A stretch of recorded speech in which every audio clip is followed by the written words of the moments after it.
Hi everyone, अभिषेक classes YouTube channel पर आप देख रहे हो भारत सरकार की सभी प्रतियोगी परीक्षाओं की जानकारी, सरकारी नौकरी की अपडेट। साथियों, भारतीय डाक विभाग ग्रामीण डाक सेवक जीडीएस भर्ती का फाइनली फुल नोटिफिकेशन आ चुका है। कल से यानी कि 31 जनवरी से ऑनलाइन रजिस्ट्रेशन की प्रक्रिया स्टार्ट हो चुकी है। ऑल इंडिया अलग अलग राज्यों से, अलग अलग जगहों से मेरे पास स्टूडेंट्स के मैसेज आना शुरू हो चुका है, कॉल आना शुरू हो गया है। वो एक ही सवाल करते हैं मात्र, सर मेरी 10th में ये परसेंटेज है, मैं कहाँ से फॉर्म अप्लाई करूँ, कहाँ से मेरा सिलेक्शन हो सकता है। कुछ बच्चे ये भी पूछ रहे हैं कि फॉर्म कैसे अप्लाई करें। तो साथियों, आप आ चुके हो अभिषेक क्लासेज यूट्यूब चैनल पर।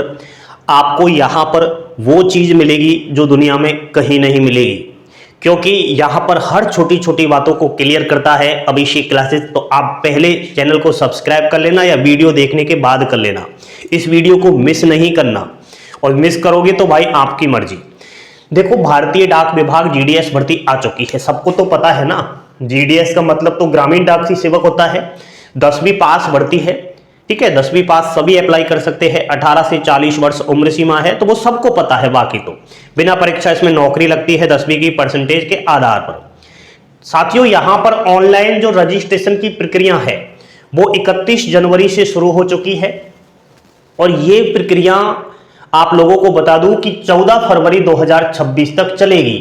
कुछ बच्चे यहां पर बिल्कुल ही कंफ्यूज हो रहे थे, सर जो ऑनलाइन प्रक्रिया है रजिस्ट्रेशन की, ये 31 जनवरी और 1 फरवरी को ही होने हैं क्या? यानी 2 फरवरी से तो फॉर्म स्टार्ट होने का बोल रहे हैं, तो इसका मतलब 2 ही दिन रजिस्ट्रेशन कर पाएंगे। तो प्यारे विद्यार्थियों, ऐसा आप कि कहां से गलत जानकारी ले रहे हो, ऐसा कुछ भी नहीं है। आप 14 फरवरी तक कभी भी किसी भी समय रजिस्ट्रेशन करके और फॉर्म अप्लाई कर सकते हो। लेकिन हाँ, ऑनलाइन फॉर्म आज आप अप्लाई नहीं कर पाओगे, ओनली आज आप रजिस्ट्रेशन कर पाओगे, ठीक है। इसके अलावा ऑनलाइन फॉर्म कल से यानी 2 फरवरी से शुरू हो रहे हैं, और लास्ट डेट 16 फरवरी है फॉर्म की अप्लाई की डेट। समझ रहे हो ना मेरी बात आप लोग? तो आप रजिस्ट्रेशन 14 फरवरी तक कभी भी किसी भी समय कर सकते हो, और उसी दिन आप जो है फॉर्म अप्लाई भी कर सकते हो। अब सुनो मेरी बात, कभी भी आपने पहली जीडीएस भर्ती का फॉर्म अप्लाई किया है क्या? तो आपके पास पिछली भर्तियों का रजिस्ट्रेशन होगा, रजिस्ट्रेशन आप कर चुके होंगे, और रजिस्ट्रेशन कर रखा है तो भाई लोग दोबारा आपको न्यू रजिस्ट्रेशन करने की कोई भी आवश्यकता नहीं है। सुन लो मेरी बात, पहले आपने कभी जीडीएस भर्ती का फॉर्म अप्लाई किया है तो दोबारा से कोई रजिस्ट्रेशन नंबर की आवश्यकता, कोई न्यू रजिस्ट्रेशन की आवश्यकता नहीं है। लेकिन हाँ, पिछला रजिस्ट्रेशन नंबर आपको पता होना चाहिए। नहीं पता तो मामला गड़बड़ है, ठीक है। फिर तो आपको न्यू रजिस्ट्रेशन इस बार करना ही पड़ेगा। साथियों, बहुत बार यह हो जाता है कि फॉर्म में गलती हो जाती है, तो आप इसको एडिट कर सकते हो। एडिट में आपका नाम, आपकी 10th की जो भी सब्जेक्ट्स वाइज मार्क्स है, परसेंटेज है, सब कुछ आप चेंज कर सकते हो। पोस्ट प्रेफरेंस चेंज कर सकते हो, और डिवीजन भी चेंज कर सकते हो, लेकिन सर्किल चेंज नहीं होगा, याद रखना। यही चीजें आप चेंज कर सकते हो। बाकी मोबाइल नंबर और ईमेल आईडी नहीं बदल सकते। एक मोबाइल नंबर से एक ही बार रजिस्ट्रेशन होता है। साथियों, इस बार एडिट वाले ऑप्शंस में बहुत बड़ा बदलाव किया है। मात्र 18 और 19 फरवरी यानी कि 2 दिन का समय दिया गया है, पहले आपको 3 दिन का समय दिया जाता था। तो साथियों, बदलाव तो है ही, केवल एक दिन में आप एक ही टाइम एडिट कर सकते हो, ये याद रखना। ऐसा नहीं कि बार बार एडिट कर रहे हो, बार बार एडिट कर सकते, नहीं, 24 घंटे के अंदर एक बार ही एडिट आप कर सकते हो, ठीक है। इस चीज का ध्यान रखना। कुछ विद्यार्थियों के क्वेश्चंस आएंगे, पुराना रजिस्ट्रेशन तो हमारे पास है, लेकिन जिस मोबाइल नंबर और ईमेल आईडी से पिछला हमने रजिस्ट्रेशन किया वो मोबाइल नंबर और ईमेल आईडी हमारे पास नहीं है, तो अब क्या करें? इस स्थिति में प्यारे साथियों, आपको न्यू रजिस्ट्रेशन करना है, न्यू मोबाइल नंबर और न्यू ईमेल आईडी बना करके, ठीक है। बाकी साथियों, एक से अधिक जगह से फॉर्म अप्लाई कर सकते हैं क्या? बिल्कुल कर सकते हैं, लेकिन इसमें आपको बहुत कुछ सावधानियां बरतनी होगी। डिपार्टमेंट ऑफ पोस्ट का ऑफिशियली नोटिफिकेशन तो ये कहता है कि एक विद्यार्थी एक ही सिम से एक ही रजिस्ट्रेशन करके और एक ही फॉर्म भर सकता है, एक ही जगह से फॉर्म अप्लाई कर सकता है। लेकिन हम एक्सपीरियंस के हिसाब से आपका हम 2 फॉर्म भरवा सकते हैं, लेकिन उसके लिए थोड़ा वेट कीजिए, इंतजार कीजिए। साथियों सुनो, यहां पर वैकेंसीज की जानकारी आ चुकी है, फाइनली सबको पता होना चाहिए। मैंने आपको यहां पर यह बताया है कि सबसे अधिक वैकेंसी और सबसे कम वैकेंसी कहां है, पूरा वीडियो देखना, ठीक है। कुछ लोगों को बोरिंग लगता है तो वो छोड़कर चले जाए, ठीक है। जो ईमानदार है, जिसको सिलेक्शन लेना है, वो बाकी मेहनत करेगा फॉर्म अप्लाई करते समय। साथियों, सबसे ज्यादा हिंदी भाषी सर्कल है उत्तर प्रदेश, जहां से 3173, उसके बाद मध्य प्रदेश से 2102, बिहार से 1344, छत्तीसगढ़ से 1155, झारखंड 908, राजस्थान 634, हिमाचल प्रदेश 520, उत्तराखंड 436, हरियाणा 270 और दिल्ली से 37 वैकेंसी है। ये यहां पर जो मैंने 10 सर्कल बताए हैं, यहां पर आप आंख मीच के अप्लाई कर सकते हो।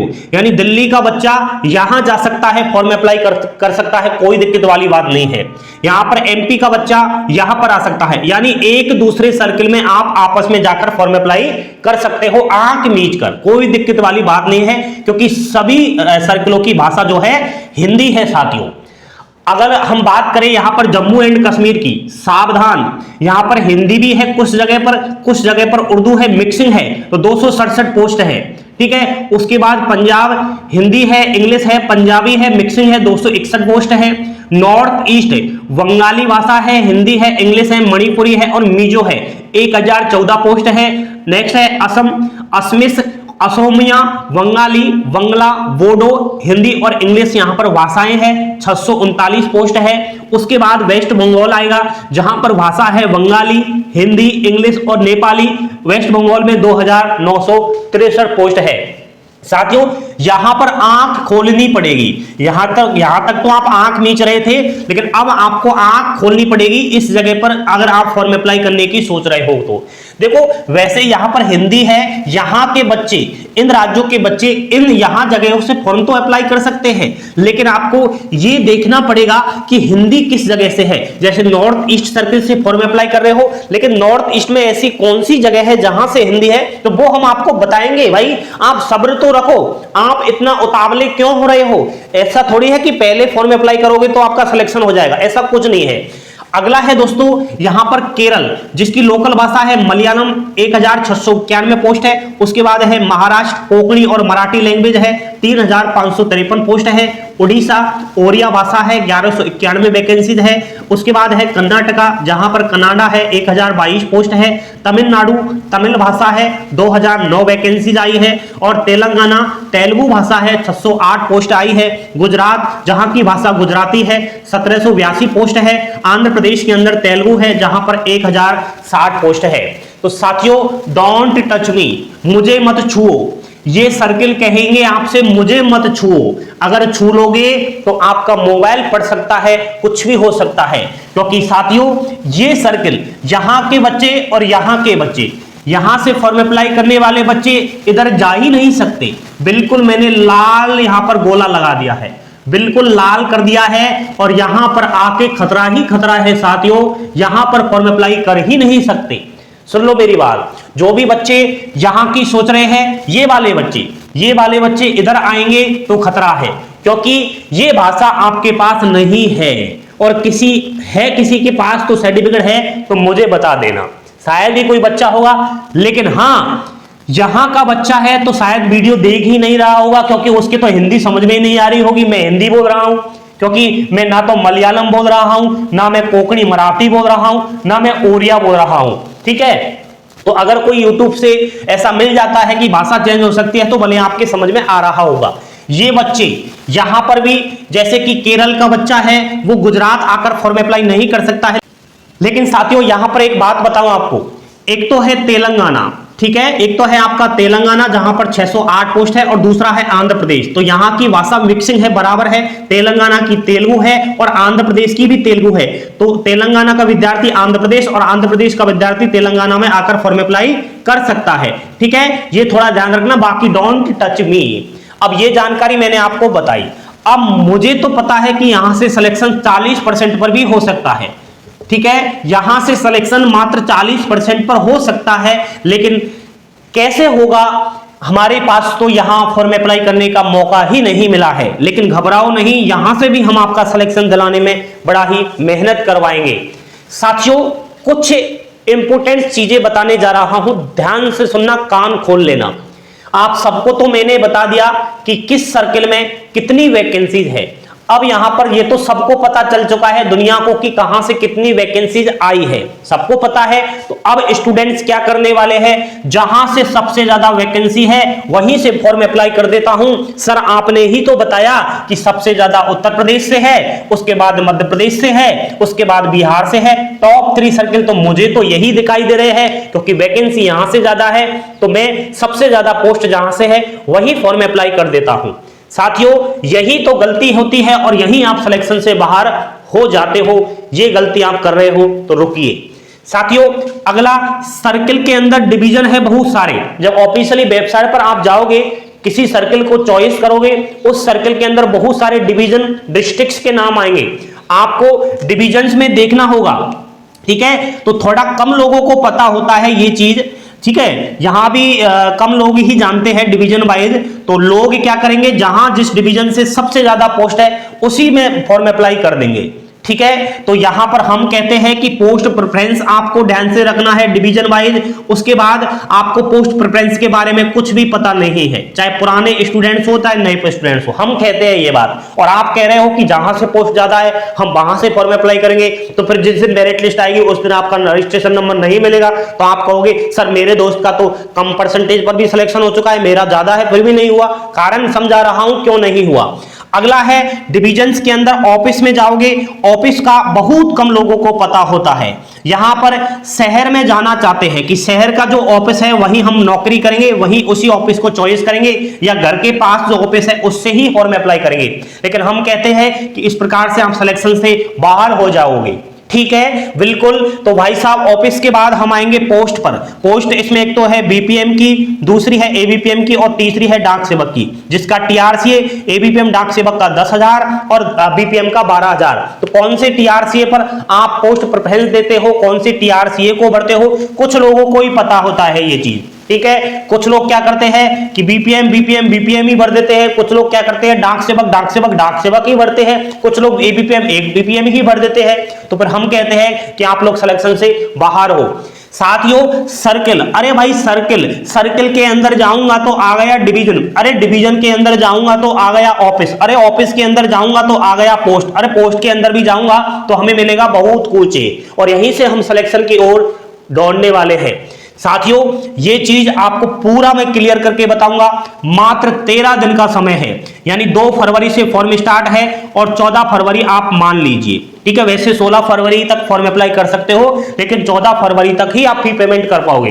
तो साथियों यहां पर 13 दिन है, जल्दबाजी बिल्कुल ना करें। आप लोगों को कह रहा हूं लास्ट के 3 दिन यानी कि 12 फरवरी, 13 फरवरी और 14 फरवरी को आप बिल्कुल ही वेट ना करें। ट्रैफिक आएगा और आप फॉर्म अप्लाई करने से वंचित रह जाओगे। ठीक है, साइड बहुत कम चलेगी, तो आप 12, 13, 14 फरवरी का इंतजार ही ना करें।